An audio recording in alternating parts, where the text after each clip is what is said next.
दोस्तों, नैनीताल में कैची धाम आश्रम प्रसिद्ध है। यहाँ बाबा नीम करोरी का आश्रम है। बाबा नीम करोरी की गणना 20वीं शताब्दी के सबसे महान संतों में होती है। इनका जन्म स्थान अकबरपुरा, जिला फिरोजाबाद, उत्तर प्रदेश में है। बाबा नीम करोरी एक चमत्कारिक संत थे। कैची धाम के आश्रम को उनका प्रमुख स्थान माना जाता है। वे एक सीधे साधे सरल व्यक्ति थे। विश्व भर में उनके लाखों भक्त हैं। उनके भक्त उन्हें हनुमान जी का अवतार मानते हैं। नीम करोरी बाबा खुद भी हनुमान जी की पूजा करते थे। उन्होंने हनुमान जी के कई मंदिर भी बनवाए।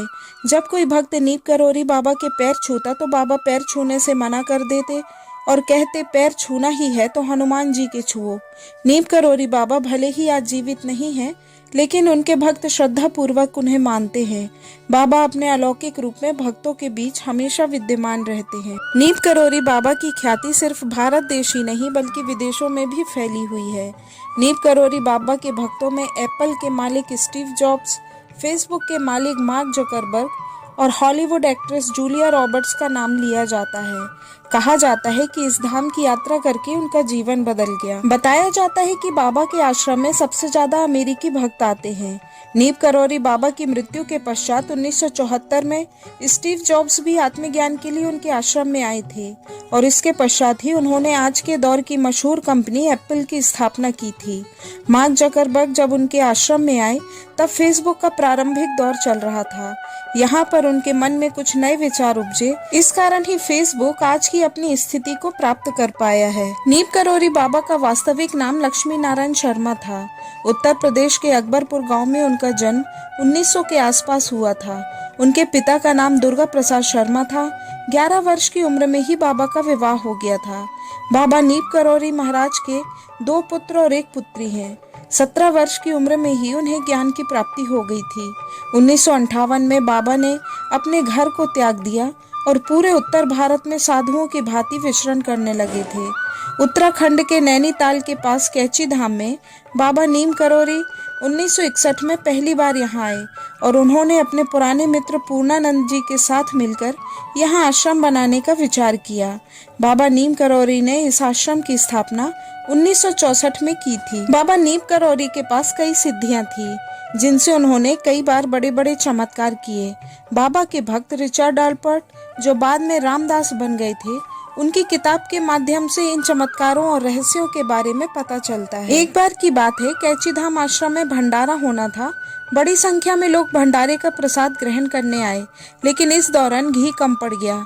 बाबा नीम करोरी के अनुयायियों ने इस बात की जानकारी उन तक पहुंचाई। बाबा नीम करोरी ने अपने भक्तों से कहा कि चिंता मत करो, पास ही गंगा नदी में से 2 कनस्तर जल भरकर ले आओ। भक्तों ने ऐसा ही किया। वह गंगा जल भरकर ले आए और बाबा ने वह जल कढ़ाई में डाल दिया। बाबा नीम करोरी के चमत्कार से कढ़ाई में डाला जल देशी घी में बदल गया और उसमें गर्मा गर्म पूड़ियां तली जाने लगी।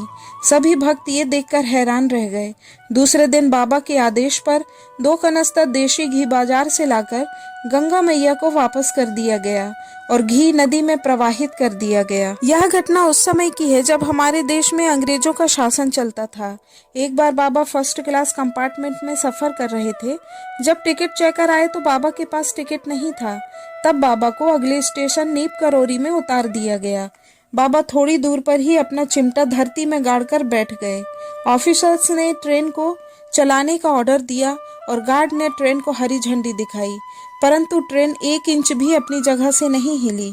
बहुत प्रयास करने के बाद भी जब ट्रेन नहीं चली तो लोकल मजिस्ट्रेट, जो बाबा को जानता था, उसने ऑफिसर से बाबा से माफी मांगने और उन्हें सम्मानपूर्वक अंदर लाने को कहा।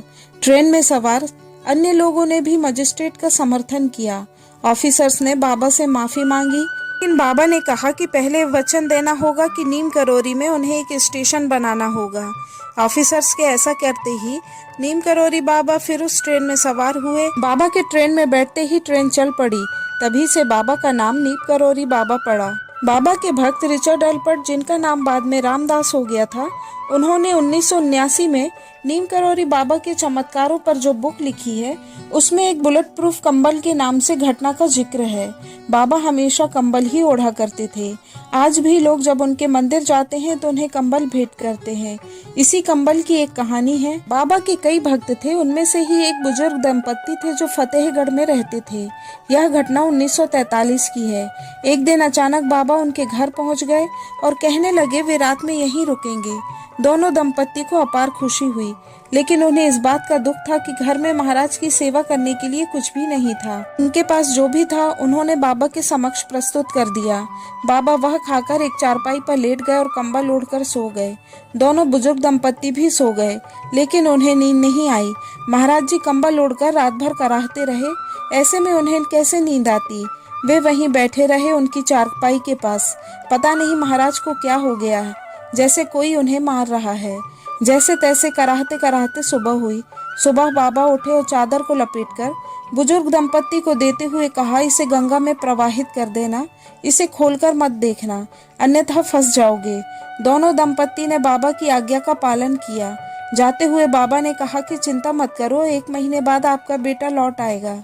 जब वे कंबल लेकर नदी की ओर जा रहे थे तो उन्होंने महसूस किया कि इसमें लोहे का सामान रखा हुआ है, लेकिन बाबा ने कंबल को खोलने को मना किया था, इसलिए उन्होंने नहीं खोला।